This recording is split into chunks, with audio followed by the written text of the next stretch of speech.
I waited. Nothing's happened. So let's do a recap of the NBA's Pacific Division and the off-season moves that happened.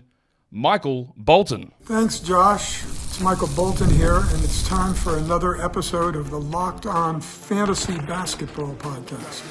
Let's get to it. Let's get to it, indeed. You are Locked On Fantasy, your daily NBA fantasy podcast. Part of the Locked On Podcast Network, your team every day.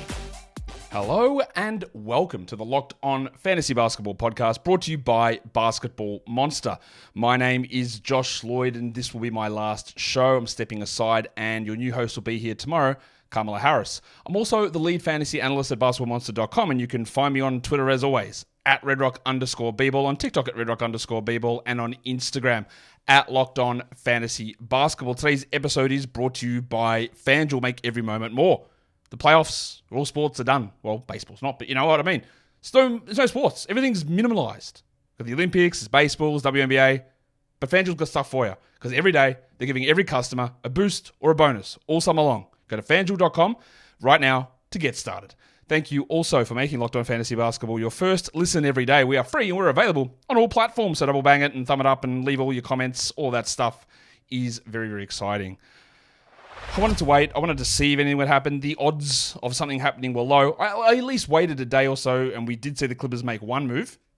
But there's still the big matzo ball hanging out there about what the Warriors are going to do. Are the Clippers making more moves? Are the Utah Jazz going to do something ever? Are the Pelicans going to do anything? But yeah, we'll get this done. And we're going to have lots of opportunities to cover any moves that do happen over the coming months leading up to Fantasy Basketball Deadline Draft Day in October. Season starts October 22nd. So we're talking Pacific Division, the off-season recap for all of these 5 teams, understanding that there's at least one of these teams that maybe, although I am losing hope that it's going to happen, but there is one of these teams that maybe something is going to happen big with. And we'll start by talking about that team now. It is the Golden State Warriors. All of the rumors are that they are trying to make a deal to get Utah's Lauri Markkanen. Will it involve picks? Yes. The question's going to be, does it involve Kuminga, Podziemski, Moody, 2 of those 3, 3 of those 3, 1 of those 3? The Jazz want all picks and all 3. The Warriors want to give up one of those guys and all the picks, but that's what happens in negotiations. I don't know that Markkanen will move. I think the Jazz might slow play it again and be competitive and better than they should be, and then tank their asses off again come trade deadline and try and lose 20 games in a row like they've done the last 2 years. But we'll see. As things currently stand with the Warriors, are they better? If they get Markkanen, you would expect that they would be better for this season. In the future, it is mortgaging the future. We get that. We know why they would do that. It's for Steph. Are they better this season based on these moves? I'd say it's neutral, bordering on maybe better. And I have very large confidence in that moving on from Klay Thompson, even though there's all the nostalgia and all that sort of stuff, we just move all that stuff out of the way and look at strictly on-court basketball stuff. The players they brought in, I think, are better than Klay Thompson. A lot of them are. Moving on from Chris Paul, again, he's solid, but I think so the replacement players are fine in that area, and they're better or at least neutral. But I think the mix of the team is still a little off because you're asking Steph Curry now to create everything. There's no other usage player on this team. Really, like Andrew Wiggins can be a bit more of a usage player. John Kuminga can be a bit more of a usage player, but if those men ever throw a pass, it'll be the first time. And having both of them out there is a little bit iffy. And then everyone else is sort of a lower usage, really impactful player, but lower usage guy who's not a shot creator, not a volume player. And that's where sometimes that fit becomes a problem, because if Steph goes down, well, they're done. Like they will lose 35 games in a row because there's just no one. And I know Steph is impossible to replace irrespective of the team fit and all that sort of stuff, but there is nothing that sort of steps into that role. There's no secondary usage guys, no secondary offensive load, no secondary hub. There's nothing. Not that Klay was necessarily a hub, he's not a passer, but at least he got up big amounts of shots. And Chris Paul could take on all the playmaking roles. It doesn't exist. In the draft, they didn't have much to do. Their pick moved on. I think it was part of the Andre Iguodala trade. It so far removed that pick. It ended up in Portland. Actually, it didn't. It ended up in Washington. It was Bub Carrington, that pick. But they didn't have that pick. They ended up through a circuitous route. Route? Do you say route or route? I say route because route here means something different. a circuitous route, they ended up with pick 52, which was their own second round pick, I believe. Is that right? No. Anyway, they ended up with 52 through a million trades. And they got Quentin Post, big man, Boston College. He'll be on a two-way to start the season, and the understanding is that he will be converted later on in the year. So who's in, who's out? D'Anthony Melton, Kyle Anderson, Buddy Hield. I talked about their replacements so much, and I didn't mention who they are. The other guys are Hall Pass legend Lindy Waters III, Reece Beekman on a two-way, and Daquan Plowden on a camp deal. Melton, Anderson, advanced stats legends, very good defenders, very good passers for their position. Anderson, obviously, the shooting is never usually there, but he's a very good passer. He's like a point forward who defends well. Although he did drop a little bit last season. Melton, the back injury screwed him, but he's an incredibly impactful player. The other guy is Buddy Hield, who is incredibly overrated. I've said that. You've heard me say it many, many times. You heard me talk about it at the start of last offseason, how they wouldn't start him in Indiana and I wouldn't draft him. Worked out. You heard me talk about when he went to Philadelphia, and I said, I don't buy that this is holding at all, and I wouldn't be rushing to add him. And that turned out. I just don't rate Buddy Hield, but he is an absolutely elite three-point shooter who gets good volume. Now, the problem is he can't do anything else. Like, nothing else. So, who do they start? Does Buddy start in Clay's spot? Is it even Clay's spot anymore? I'm not even sure it is. Podziemski, Curry, Wiggins, Kuminga, Green, Jackson Davis.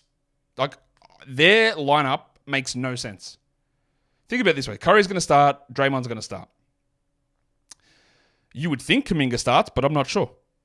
So that's 3 starting spots. And the guys that can fill it are Buddy Hield, D'Anthony Melton, we won't put Kyle Anderson in that group, Andrew Wiggins, John Kuminga, Trace Jackson Davis. 5 guys, 3 starting spots. Did I even say Brandon Podziemski? I didn't. 6 players, 3 starting spots.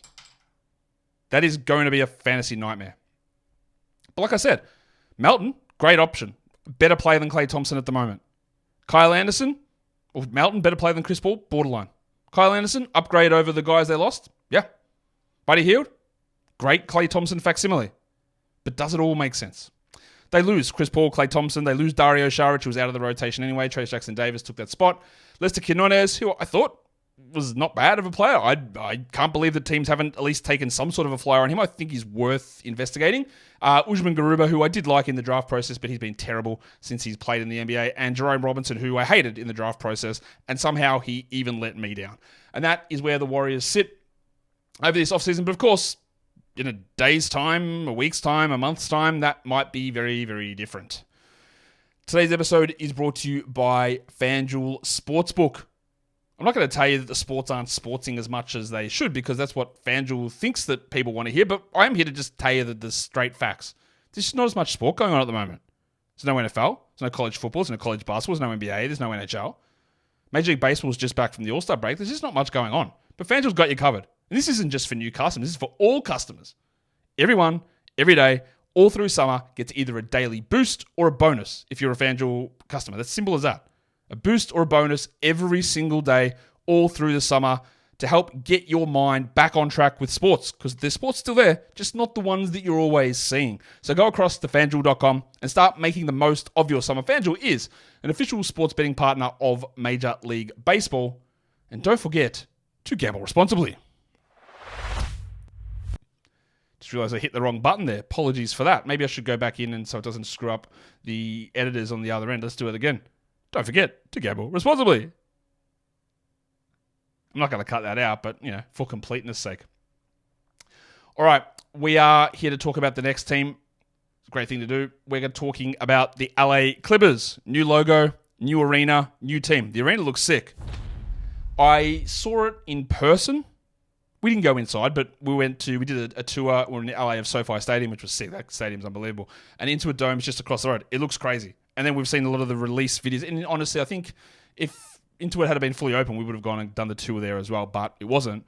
It looks crazy from the outside. The new logo, pretty good. I like it. Is it perfect? No, but who cares? It's fine. And now their team is just very, very different. We all thought, there's no way they're letting any of these guys go. They're opening a new arena. They're going to have the full squad back. No, they're not. And so many confusing things about their offseason. There is no doubt in my mind this team got worse. You cannot argue any other way. They are worse. I would think at this point, have to be massive favourites to miss the playoffs. Haven't looked at the lines on that at all, but I would suggest they are a huge chance to miss the playoffs. They didn't have a first-round pick, but they did end up with number 46, Cam Christie, who, very, very young player, Max Christie's brother, good shooter, good-sized wing. He's not going to play that much, I wouldn't think, but someone that is worth taking a flyer on 2 years, 3 years down the track could turn into a decent player. I'm not certain that the Clippers have done making moves this offseason. There's a lot of players there that don't still make a ton of sense. But let's look at what they did do. They brought in Kevin Porter Jr. Why? I don't know. A, he's not good enough to justify the off-court and on-court baggage. And it's not one incident where someone will, I'm sure, jump in and say, yeah, but she actually said it's not what happened. That is a very common thing amongst domestic abuse victims, all that sort of stuff. Right? We don't have to get into the details of it, but yeah, he didn't get charged with it. He didn't play last season, but that is like, he's had about 4 other incidences. On-court, petulance on-court, petulance off-court, leaving games during the game, throwing stuff at coaches, getting arrested on drug and weapon charges in Cleveland, and the reason he fell to pick number 30 was he's kicked out of school at USC. And the reason that he took like under slot value, under the rookie scale at 80%, because he was a risky proposition. And the fact that the Clippers went in on Josh Primo, signed Kevin Porter, and were heavily involved in signing Miles Bridges is a really curious trio to be making your... Now, Primo's not there anymore, but like, come on. Do we need to do this?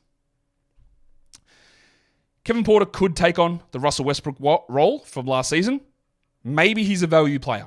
Maybe he can be a fantasy guy. I won't be drafting him, and that's nothing to do with moral reasons. Porter needs 30-plus minutes. He needs the ball in his hands. He needs usage. He needs shots. He needs assists. And now he is playing alongside James Harden and half of Kawhi Leonard. He's just not going to have that thing with the way that Houston tailored everything around him. Said KPJ's a guy, obviously a huge miscalculation, but they put the ball in his hand. They gave him all the minutes, and they let him do everything. And he put up counting stats that didn't lead to winning. That won't happen here. I'm not drafting Kevin Porter Jr. Again, no moral reasons, just because he's not going to be good enough. They also brought in Derrick Jones Jr. Not a bad signing. He could very easily start on this team. Obviously, they lose a starter. I would think that the favourite to start would be Nick Batum, who apparently just loves LA that much. But Jones and Batum provide good defensive ability. The worry I would have is that they're going to need to start both of them because Kawhi's not going to be healthy. That's the worry. And they solve their backup center problem by bringing in Mo Bamba, who the Magic, the Lakers, the Sixers have all tried and said absolutely not. The Clippers are going to be like, maybe it will work for us. It won't, but maybe it will. But of course, we have to pay attention because Bamba puts up fantasy numbers. When he plays, he puts up fantasy numbers. And we're not drafting him. And Zubac should see more minutes this season. But if Zubac gets hurt, like he suffered that ankle injury last year, then Bamba will be a pickup without question. The other guy they just got is Chris Dunn, who will be battling, I guess, Kevin Porter Jr. for those bench guard minutes. Who's gone? Well, it's obvious. Paul George is out of there. Russell Westbrook's out of there. Not that that's necessarily a big loss. But Westbrook was a guy that put in, a lot of effort. He'd improved defensively. Still horrible shooter, horrible shot selection guy. But he did change a lot of what he did. His percentage of assisted shots went up. His three-point attempt rate went up. He did do things to change. It just wasn't enough. And then, of course, he's dissatisfied with his role. Does he think he's good? I don't know. Imagine the Nuggets start him. Oh, my God. They lose their backup centers, Daniel Tice and the cockroach Mason Plumlee. BJ Boston, who just never had a fair shake. I still maintain a little bit of hope, but I'm basically out there. Moussa Diabate and Xavier Moon. So George Westbrook out. Kevin Porter, Derrick Jones, Mo Bamba, Chris Dunn, Nick Batum out. Adding Dunn, Batum, Bamba, Derrick Jones to a team that had Paul George would be a gigantic upgrade. It would be a massive W. Unfortunately, Paul George isn't there. So who's going to start? Well, the other thing with this team is that I don't trust Kawhi Leonard at all. Multiple knee surgeries. And you know what I say about injury proneness and all that sort of stuff. There's never a do not draft list. And it's still true. There's not. I will not take Kawhi Leonard round 1, round 2, probably round 3. I won't do it. In a roto, a little bit different. Head-to-head, absolutely not. Won't do it. The knee is cooked. He played too many regular season games last season because of this optics crap of the 65-game minimum. And the knee gave out again. The weird Team USA thing. I'm out on early round Kawhi Leonard. As much as I still love him as a player, that knee is I think, now done. James Harden's got a real shot of jumping into first-round value again. And Zubac should jump up. We're still not dealing with Terrence Mann. But overall, again, talked about them enough. They got worse. Let's talk Lakers. Is there a better definition of a team doing nothing than the Lakers? I'll explain it in a second. But at pick number 17, they drafted Dalton Connect. A lot of people said, man, what a steal. Can't believe the Lakers got him. Not a steal to me. I had him at like 21. To me, this is the perfect spot to go. Watching him at Summer League, nothing has budged my opinion on that. He's not going to play a big role in this team. He'll get some minutes for sure, but he's not going to play a big role. And he comes in. And then at number 55, the most talked about, number 55 overall pick ever, LeBron James Jr.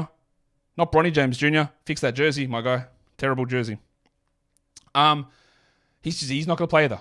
Like, he's just not going to get many minutes. Although, I do think that Bronny can work into being a rotation guard in a year or two's time as a really good defensive player. And we've seen that through some like the shot, terrible, not sure if it comes around. Defensively, I think he's fine. I think he's going to be really good. But I don't need to talk too much about that. It's not going to matter for fantasy for a long time. So who did they sign? You'd be asking, who the hell is Blake Hinson or Arnel Traore? Well, they're both signed to two-way contracts. They're undrafted rookies. That is it. So Connect comes in, Bronny comes in, Hinson and Traore. It's going to be interesting when the better Traore, not that they're brothers, but Nolan Traore next season is going to be like a top 3 pick and going to be dominating. Can't wait for him. Another French. At least finally the French are getting a good guard coming through. Who did they lose? Spencer Dinwiddie. Well, he was cooked. He was washed, in fact. Again, I'm not just going to do this for Clay. Spencer was bad most of last season. He's still not signed anywhere. I think a team could give him a shot, but, he's Spencer Dinwiddie. Taurean Prince was Darvin Ham's boyfriend and reunites with him over in Milwaukee. Cam Reddish, which just absolutely no need for him to be given the contracts that he has. The stickiness of Cam Reddish and his high school ranking is something that we need to monitor. Also the clutch part of it, but he hasn't been an NBA player ever in his career. Oh, I said Cam Reddish is gone. My bad. They idiotically gave Cam Reddish a player option. He's actually still there. My bad. Cam Reddish has not left. I just thought it made sense that he wouldn't be on the team. What an idiot I am. Cam Reddish is still on this team. Holy crap. That makes it even worse. Wow. So ignore that. Just an opportunity to tell you that Cam Reddish is bad. Skylar Mays isn't on this team anymore. He has not been signed anywhere. And then Harry Giles III actually ended the season on the Lakers, and he is not on the team anymore as well. So I could say that they got worse, but they didn't. But they definitely didn't get better. Like Dalton Connect added in with Prince and Dinwiddie out. You could say that's marginally worse. It's on the worst side of neutral, but that is the almost definition of complete inactivity. That's unbelievable that they have done nothing there. Today's episode is brought to you by eBay Motors. I'm going to mix it up. I'm going to say drive, passion, and patience. In fact, I should have said drive, patience, and passion to really throw you off. But they're the ingredients, no matter which order you put them in, for a winning championship. It's also what keeps your number one vehicle, your ride or die, alive. eBay Motors knows that, and they have everything that you need to either maintain or upgrade your vehicle. Over 122 million parts available to check out for any car that you might have. So many different options there. And with eBay Guaranteed Fit, you know that the part that you get is going to fit your car guaranteed. That's what Guaranteed Fit means. Every time, or your money back, because with eBay Motors, you're burning rubber and not cash. So get the parts that you need for your car. Get the parts that you want for your car at the prices that you need and you want for your car / ride or die at eBay Motors. Keep your ride or die alive at ebaymotors.com. Eligible items only. Exclusions apply. eBay Guaranteed Fit is only available to US customers. Conditions apply, I think. Yeah, they do. They always do. All right. Sidebar. We can get sidebar. It's the summer. I do it anyway, but we'll do it now. In Australia, this is a common thing. I don't know if it is over in the States or not, but I would imagine that saying terms and conditions apply on commercials, ads, is some sort of a legal requirement. Yes? Because you wouldn't say, hey, look at this great deal. We got 50% off. And then say, hey, actually not applying to everything. A lot of advertising is designed to provide the best possible view of things, right? We know that. So I'd imagine saying terms and conditions apply has to be some sort of legal standing. In Australia, they just say T's and C's apply. Like, how is that legal? What is T's and C's? Tits and the other C word? What is it? What's T's and C's? I know it's terms and conditions, but how has that legal requirement turned into we just chuck abbreviation? I know that we're lax with our language here. T's and C's? Come on, bro. Maybe I'll start saying T's and C's. I'll probably get investigated. What's the thing? FDIC? That's not the right one. What's the one that does the media policing in the US? Anyway, someone will tell me as I get investigated for it. Sidebar legend, Josh Lloyd. We're here to talk about the Pacific Division off-season recap. Don't forget to check out Locked On Sports today, 24/7 stream live on YouTube. You don't have to listen to people who don't know what they're talking about, like Paul Pierce telling us that South Sudan won't have a player over 6'3" before their game against the US. Like, bro has never seen a South Sudanese player, let alone the tallest player in NBA history, Manute Bol, or that every one of their guys are tall, and it's not true, nearly every one of them, and that they are the one of the tallest countries on average in the entire world. And to listen to that crap, go to Locked On Sports today, 24/7 stream over on YouTube. Let's talk about the next team. It is the Phoenix Suns. I think that they're relatively neutral this offseason. They bring in Mason Plumlee. That is an upgrade at backup center. I don't think there is any worry whatsoever about Mason Plumlee being considered better than Jusuf Nurkic. Jusuf Nurkic is one of those players. Yes, I do think that he is better than a lot of people do. I do understand that his absolutely horrible finishing at the rim is a problem, and offensively he's an issue. But his advanced metrics as a defender last season are unbelievable. He is a very good defender, and Mason Plumlee is not. Mason Plumlee is bad at defense. Mason Plumlee is the king of a reverse dunk. He's a pretty good passer, but he is not a winning player. I do not for a single second believe there is any risk of Mason Plumlee taking over at center from Jusuf Nurkic. If Nurkic gets hurt, then we definitely add Mason Plumlee. There is still Bol on this team, but I don't think he's really a center either. But I don't think there's any risk of Plumlee being better than Nurkic. Is there a risk of Plumlee being better than former backup center Drew Eubanks? Yeah, very easily. He's clearly better than what Eubanks is. But not worried about Nurkic's position there at all. In the draft, they select Ryan Dunn at 28, and number 40 is Oso Ighodaro, which I should have said before. Ighodaro, third string center at the moment. I think there's some ability for him to become an impactful player, but he's an older guy, a little bit short. Not super excited there. Ryan Dunn, I think the offense is just going to be too limiting. They've already got Ryan Dunn at home, and that's Josh Okogie, he of the large contract. And we all know that Okogie's unplayable because his offense is so bad. And Dunn's is worse. Now, Dunn's defense is better, but does he ever get more than 20 minutes a game? Not even this season. Ever? It's going to be tough. They also bring in Monte Morris, and we know last season they had a real dearth of point guard options. Not that this changes anything where Booker or Beal won't start. They will, obviously, and they'll start at point guard. But at least gives them someone that's not Saban Lee or Eric Gordon to be the backup point guard. Morris, as we know, is one of the most boring players in the NBA. And even in whatever role he's in, he will just fail to excite you. But he's at least a level of steadiness. Although, to be fair, last season, he was just bad. He wasn't even steady. I guess the back injury played a part in that, but we have to say what it was. They also bring in Jalen Bridges, who would have been a second-round draft pick. They got him on a two-way. I don't think that he plays for them much this season, but he is an interesting development player, and I would be watching him. And then Colin Gillespie, who had a couple of interesting moments for Denver last season. Again, just adding a little bit of actual ball handling for a team that eschewed that last offseason. They get another point guard in. Gillespie's on the short side, and he's a little bit older, but he's a two-way guy there. So who do they miss out on? Isaiah Thomas is gone, and he'll be just relentlessly Twitter fingering his way to any open job anywhere. Him and Dwight Howard having a Twitter off to see who can be the most desperate. Bro, it is done. You were fantastic, but it's not happening for you anymore. I'm sorry to tell you. Eric Gordon, Drew Eubanks, Thad Young, Ish Wainwright, Saban Lee, Udoka Azubuike. So maybe I'm a little bit unfair saying that it's neutral. Maybe they did get better because Plumlee and Morris are probably better than Gordon and Eubanks and Thad Young. Eric Gordon is a little bit of a loss. But yeah, I'd say, look, overall, they're probably neutral, Phoenix, but on the positive side of neutral, whereas the Lakers are neutral, but on the negative side of neutral. But I'd say overall, still relatively neutral for this Phoenix Suns team. Lastly, we go to the Sacramento Kings, and they got better. Is it enough to get them back into the playoffs, to get them back at or up to the top four through a round? I'm not sure about that. Because it's not always, sometimes it is, but it's not always just getting talent. It's about how does that all fit together. Like we saw that with Phoenix last season. And I don't really know if the fit is perfect. It is a clear upgrade. DeMar DeRozan over Harrison Barnes. A clear upgrade. 1-for-1 talent-wise. But does it fit? Does it make sense? That's what I don't know. I worry that their 2031 unprotected first-round pick swap completely bites them in the ass, but that's a discussion for 2031. In the draft, they picked Devin Carter at number 13. He is now undergoing shoulder surgery, which is normally a 6-month injury, which means that maybe we get him back February, All-Star break.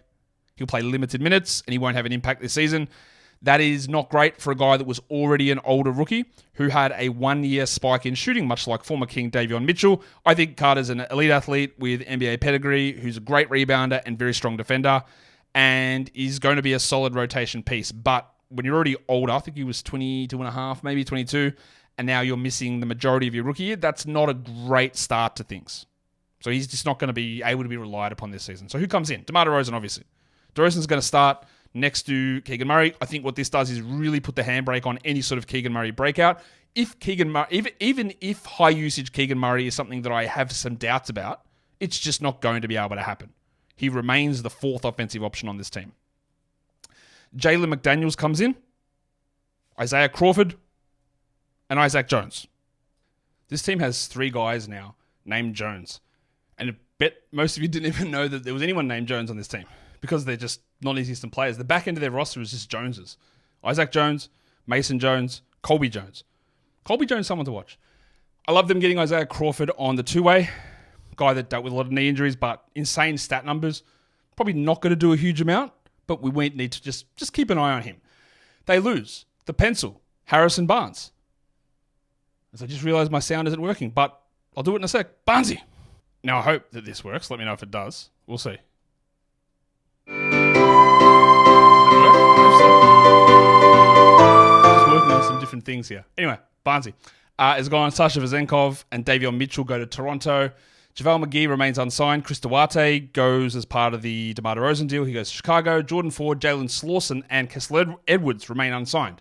So they lose Barnes, Vezenkov, Mitchell, who are sort of parts, and Duarte, parts of the rotation, not parts of the rotation. They bring in DeMar DeRozan. So Barnes, Vezenkov, Mitchell, Duarte, that is 4, let's call that 2.5 rotation players. 2.5. They bring in DeRozan and Carter, who won't play. Because McDaniels won't play, McLaughlin usually won't play. Yes, you have you have a full season now of Keon Ellis. Herter and Monk return from injury. But there's a little bit of a gap at forward. DeRozan, clear upgrade. But you lost Barnes and you lost Vezenkov. Trey Lyles is going to have to play a little bit more at the 4. Alex Len maybe relied upon more at center. So, yes, they are better. But I think it hasn't really been discussed a huge amount. But losing guys that, again, Duarte wasn't always in the rotation. Vezenkov was injured. Mitchell all over the place. Like, there are very clear options there. Yeah, Alice replaces Mitchell. That's cool. But then there's Duarte, there's Vezenkov, there's Barnes. So, it'll be interesting. Especially with Carter injured. How that all plays out. How the back ends. Because sometimes you can replace the guys in the rotation. You can replace the Barnes with DeRozan. Easy. And Vezenkov and Barnes together aren't as good as DeRozan. We know that. But then that means that your 12th guy becomes your 9th guy. And that's where we can run into some problems. Not always, but we can. And that is me running into a problem because that's the end of the show. So, what did you think about the Pacific Division? We will have the Northwest Division coming today because I don't think anything else is going to go down. Maybe it will, maybe it won't. Don't think it's going to happen today. And we'll talk about that, then into Summer League recaps and Dynasty Rookie re-ranks, and all of the other off-season content before, in August, we start some team preview stuff. Don't forget to hit the thumbs up. Don't forget to leave a comment. Don't forget to do all that stuff which helps out the show. And guys, we are done here. Thank you so much for listening, everyone.